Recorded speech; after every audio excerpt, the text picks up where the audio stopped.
नमस्कार दोस्तों।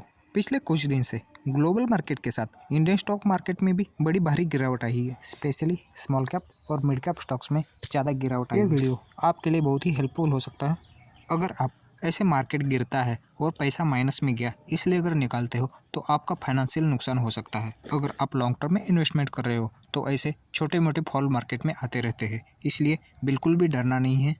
अगर जो न्यू इन्वेस्टर है, किसी ने 1 महीना या 1 साल पहले इन्वेस्टमेंट करना शुरू किया है तो उसका भी पोर्टफोलियो में माइनस में गया होगा। इंडिया में हर साल करोड़ों से ज़्यादा ट्रेडिंग अकाउंट खुलते हैं, लेकिन इसमें से आधे से ज़्यादा 1 साल के अंदर क्लोज हो जाते हैं और जब बाकी बचे हुए या 2 साल या 3 साल के प्रॉफिट कमाने के चक्कर में माइनस में चले जाते हैं और वो भी अपना ट्रेडिंग अकाउंट बंद करते हैं। अगर मार्केट में 1000 लोग इन्वेस्टमेंट कर रहे हैं तो उसमें से मिनिमम 5 या 10 लोग ही प्रॉफिट कमाते हैं और बाकी मार्केट एक जुआ है करके पैसा निकाल देते हैं, क्योंकि वो शॉर्ट टर्म में उनको पैसा चाहिए होता है, लेकिन मार्केट शॉर्ट टर्म के लिए नहीं बना।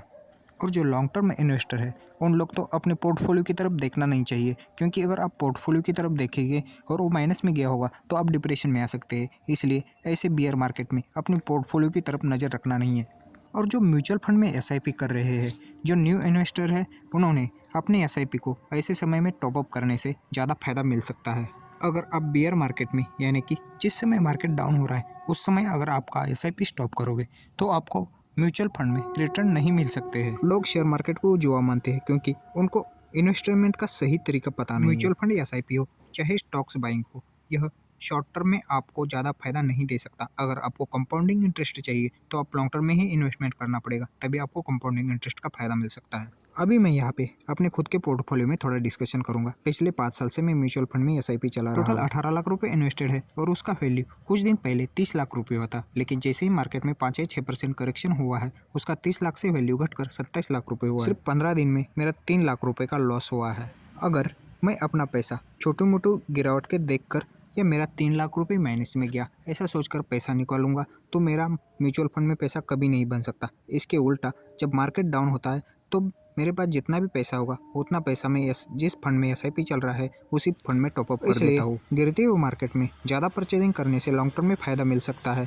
अपने ऊपर पेशेंस रखना है और लॉन्ग टर्म में आप स्टे इन्वेस्टेड रहना है। और बेयर मार्केट में आप जितना ज़्यादा परचेजिंग करोगे उतना ही ज़्यादा फायदा आपको लॉन्ग टर्म में मिल सकता है। यहाँ पर मैं एक डेली लाइफ का एग्जांपल बता देता हूँ। अगर आपको ज़्यादा सोना खरीदना है तब आप कब खरीदते हो? जब सोने का रेट ज़्यादा होगा तब खरीदते हो, या उसमें 4-5% माइनस हो गया तब खरीदते हो? ये तो सिंपल लॉजिक की बात है। जब सोने का रेट थोड़ा बहुत कम हो जाएगा तभी हम सोना खरीदने की कोशिश करते हो। मार्केट में भी सेम ऐसे ही है। जिस समय आप मार्केट में थोड़ा बहुत करेक्शन आता है उस समय ज़्यादा परचेजिंग करना है या अपनी एसआईपी को कंटिन्यू करना है, जैसे कि आपको कम प्राइस में ज़्यादा यूनिट मिल सकती है।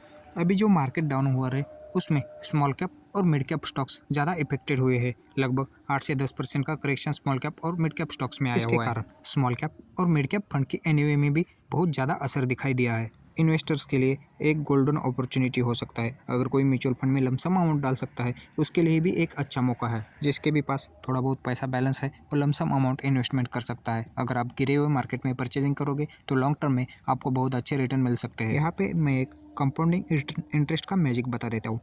अगर आज किसी का जन्म हुआ है और उसके माता पिता ने 1000 का एसआईपी उसके नाम पर शुरू किया और आने वाले 20 साल तक उसे कंटिन्यू किया, और जैसे ही आपकी एज कमाने की हो जाएगी और 20 साल तक आप उसे कंटिन्यू करोगे तो 40 साल में टोटल 48,000 रुपये जमा हो रहा है और उसका वैल्यू 1,20,00,000 रुपये के आसपास होता है। आप लोग यकीन नहीं करोगे, सिर्फ 48,000 इन्वेस्ट करके 1,20,00,000 रुपये कैसे हो सकता है, लेकिन ये हो सकता है म्यूचुअल फंड में हर कोई पॉसिबल है। अपनी एसआईपी का एग्जांपल बता देता हूँ। पिछले 5 साल से मैं मार्केट में इन्वेस्टेड हूँ और आने वाले 15 साल तक उसे कंटिन्यू करूँगा तो 40,000 की एसआईपी से टोटल इन्वेस्टमेंट 96 लाख रुपये होता है और 20 साल के बाद उसका वैल्यू कितना होता है? 10 करोड़ के आसपास। अगर मेरे को 15% का मिनिमम रिटर्न मिलता है तभी भी 96 लाख रुपये का वैल्यू 6 करोड़ हो जाता है। अगर उसी एसआईपी का टाइम मैं और 5 साल बढ़ा देता हूँ तो 1,20,00,000 रुपये इन्वेस्टमेंट होता है और उसका वैल्यू लगभग 16 करोड़ हो जाता है। एक साधारण इंसान जो सैलरीड है वो कभी अपनी ज़िंदगी में कुछ भी करके 16 करोड़ नहीं बना सकता, लेकिन ये म्यूचुअल फंड एसआईपी में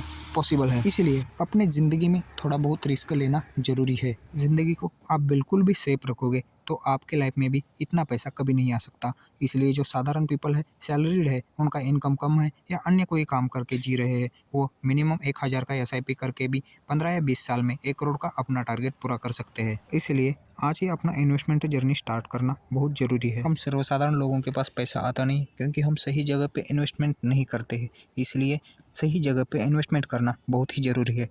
हमारे लाइफ में सबसे बड़ा रिस्क तो यह है, हम मार्केट में पैसा इन्वेस्टमेंट कर ना करके रिस्क लेते नहीं हैं, इसलिए हमारे पास पैसा कभी नहीं आता।